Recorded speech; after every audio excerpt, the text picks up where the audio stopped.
I am the chess strategist, and today we're going to win another chess game.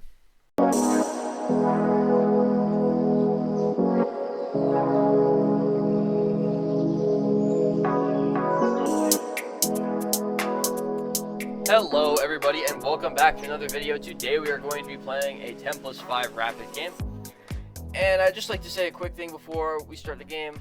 I really appreciate all the patience. I have had some computer issues in recent days and weeks, and I am back to making videos daily. So yesterday we had some short content that went up, and today we are going to have a normal size video, and it's going to be our speed run. So I'm super excited to start this game, so let's just get right into it. And we are going to continue with the 10+5 rapid games, and we are playing against Rock 0007, and let's play e4. And our opponent does go with the Caro-Kann, and there are a few different variations you could play against the Caro-Kann. I'm going to show you a very trappy variation. Starts with d4.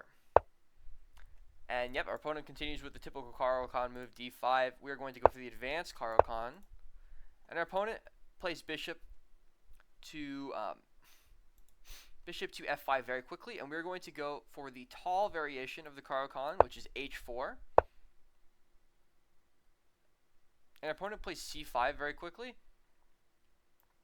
We are now going to play g4, which is an interesting move because if our opponent drops his bishop back, we can play h5 in advance. So he's going to have to drop his bishop back all the way, or he can drop it to e6. Either way is fine for him. But either way, he is going to have to put his bishop onto an undesirable square.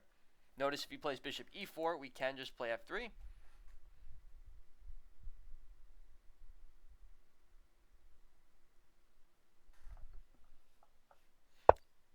Okay, and our opponent has played bishop to e6.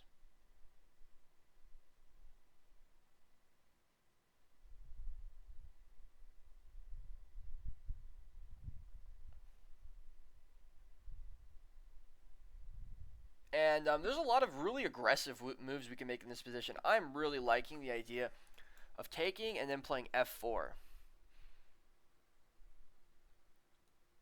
f4 is nice because we're going to start advancing our pawns and gaining more space. We're going to be able to play f5 eventually and just really drive a wedge in our opponent's position. We want to attack our opponent with the pawns here. We're not really concerned about defense too much here because we have an attack, and our opponent really just doesn't have much to defend. So I'm going to go, notice our opponent has made an attack on our g4 pawn. I'm going to play the simple move bishop to e2 here, just defending the pawn.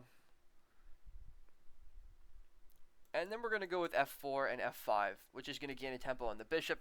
And notice our opponent is nowhere close to castling his king to the king side of the board. His bishop has nowhere to go. He's just blocked it. And we've incurred very weakening moves, such as f3, which he just played, which weakens this diagonal. And, yeah, our opponent is going to be in for a world of hurt here very soon. But before any of that starts, we should probably decide what we want to do here. He has attacked our center. Do we want to simplify and take on f3, allowing his knight out? Or do we want to keep the pawn in the center of the board? I think keeping the pawn is a good idea, so we're just going to defend that pawn with the move f4 like we were planning the whole time.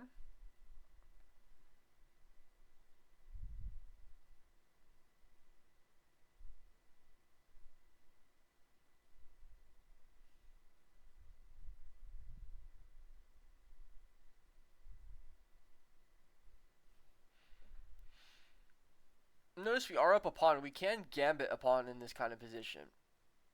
Now, what do I mean by gambiting a pawn? Well, if our opponent takes the pawn on f6, takes on e5, we can actually just advance f5, knocking his bishop back to this f7 square. And no, well, our opponent has decided that he wants to block in this position, and I think his bishop is terrible. This light squared bishop is now creating no pressure, and I'm thinking, what is he even planning here? Well, I think the best move is here. We're going to play g5, allowing our bishop to fly out to this side of the board, and really just making this bishop so it's closed off. When he plays f5, he closes off this diagonal. Now this pressure that was on our pawn is now blocked by his pawn, and we can advance, and now he's just staring at this pawn. He's really just weakened his position. Notice also, now this square is bound twice by our pawns. So even if he found a way to chip away at it, we're gonna create no development for this knight. It's never coming out. He has to move this pawn. How does he move this pawn? He has to move this, and he has to move this, and then he has to like, he's never gonna develop here. He has so much weakness in his position, and we're just starting. We are just starting to attack him. I'm thinking, well, first of all, we can play this move h5. Why is h5 good? Well, if we take here, he literally cannot take back, because we are actually just threatening to win that pawn for free because of the discovery on the rook. So he has to take, and by taking, we can attack with the bishop here. He's probably going to block with his bishop. And we're just getting in here. We are invading his position, and weaknesses are coming.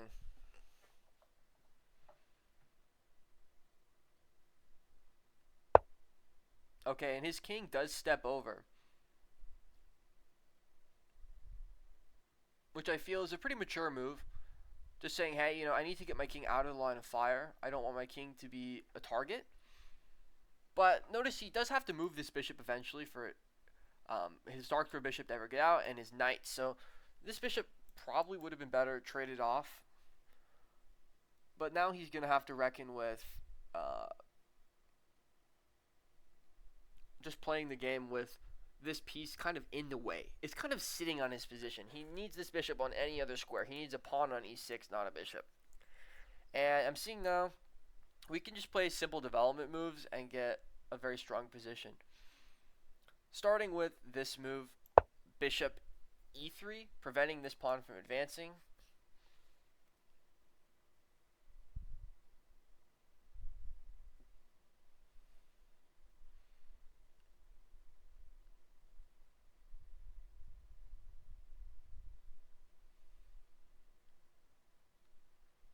And these pawns, this e5 and g5 pawns, are just controlling so many squares in our opponent's position. He has basically been clamped in this position. And his bishop is just about as useful as a pawn would be. Alright, and it looks like our opponent is considering going for this d4 move in the next few moves. It is an interesting one. I don't know how effective it would actually be.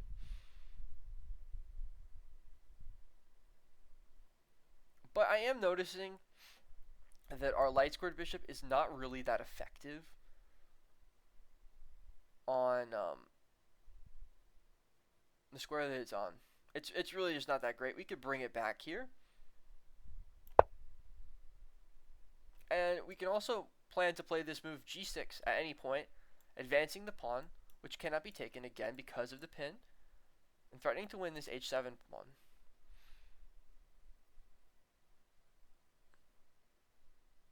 The other thing is, now if our opponent advances d4, threatening an attack on our bishop here, we actually can just take his knight, eliminate the knight, and that will be one defender less on the pawn, and we'll be able to win it. Notice that in that sequence, if we take his knight and he takes our bishop, we take his queen. So he can't really do anything. And now he's removed a defender from the knight, so he really has to take back with the queen. Also notice that this pawn is incredibly weak because it's only defended by one pawn, and it's being attacked by a pawn and the bishop, so we can actually just win that pawn right now. Is it worth giving up the clamp on our position that we have on this square? I would say so. A free pawn is a free pawn.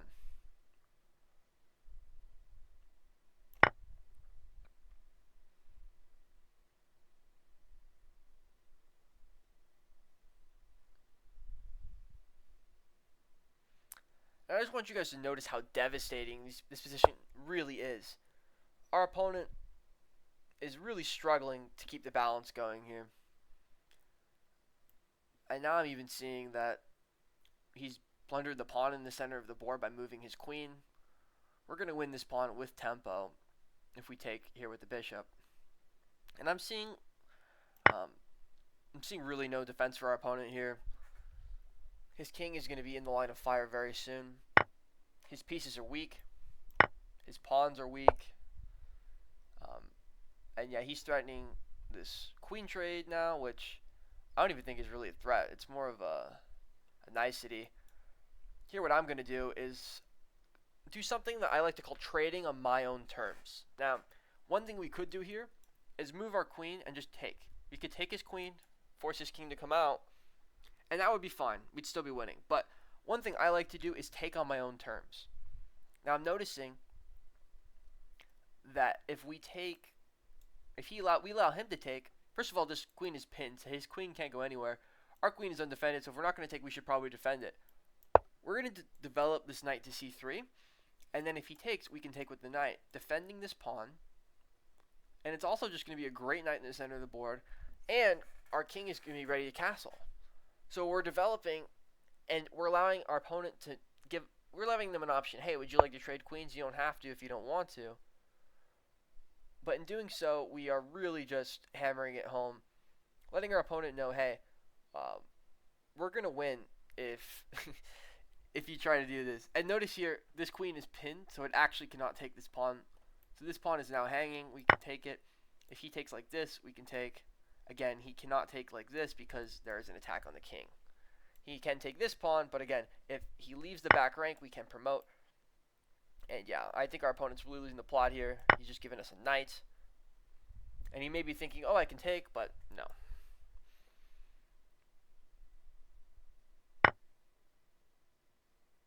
Okay, and our opponent trades queens. And he takes the pawn. And all right. One thing I like here is really nice move here, which is castles long. You might not think you'd be able to castle long, but the king is only going to these two squares. Neither of them would be within check, so you can castle long here, creating an attack on the rook, also preparing a discovered attack against your opponent's king. So here I can move the knight wherever I want, and it will be a check because the rook is on the same file. And notice how the bind that we created on the king side, disallowing our opponent from developing, is still there. We've traded all these pieces off. The queens are gone, but still this bishop is lame.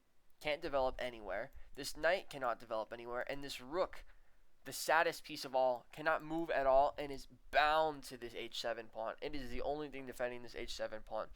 Meanwhile, we haven't even finished our kingside development, but when we do, we're going to have this active knight jumping. We're going to have this bishop on a better square. This knight is already in the center of the board controlling all of these squares. I mean, the knight is just excellent.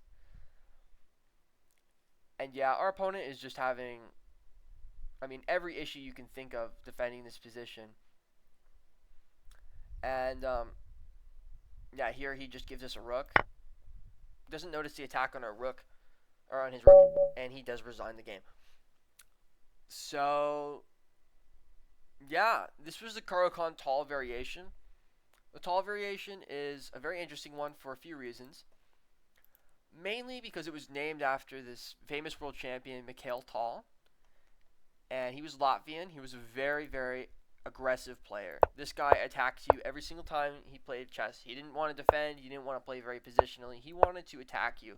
And so he played this move h4, aiming for this trap, which wins a bishop immediately. When your opponents play e6, of course, when you play the Caro-Kann, you're taught to play bishop out as soon as possible and then play e6.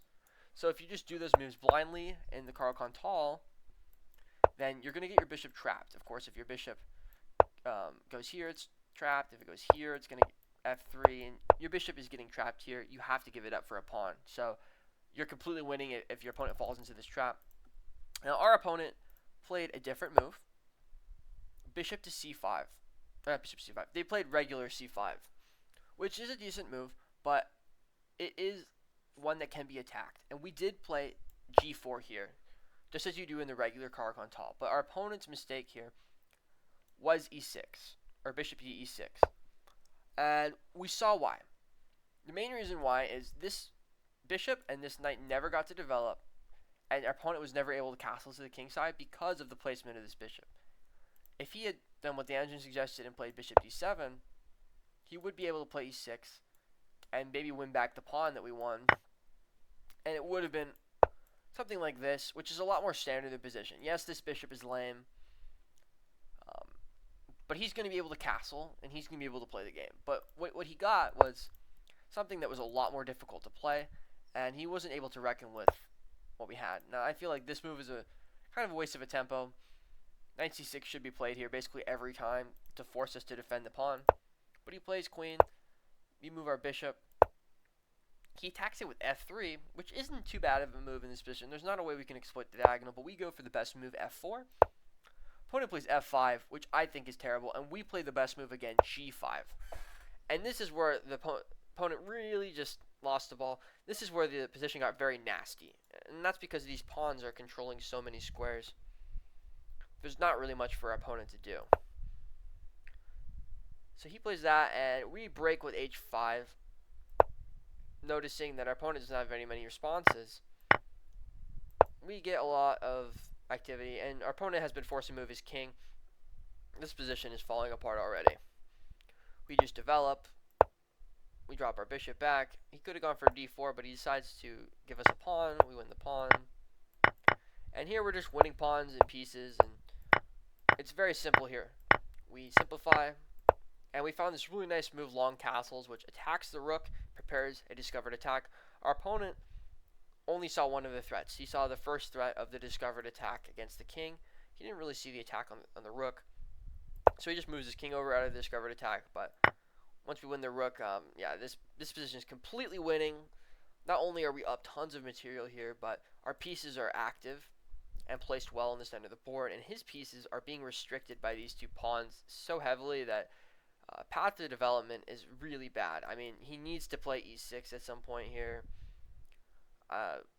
King b7 is suggested by the engine to win a tempo on the bishop, but e6 is going to be played in all these positions to develop the bishop, then you develop your knight, and then you develop your rook. But he's still so slow here. We're going to be able to whip up an attack and win very quickly. So, yeah, guys, I really appreciate you sticking through this video. If you do enjoy the videos, I would really appreciate it if you subscribe, left a comment. Just let me know what you think about the videos. Give me any feedback. And I would love to hear what you guys have to say. But anyways, I hope you guys enjoyed this video, and have a good rest of your day.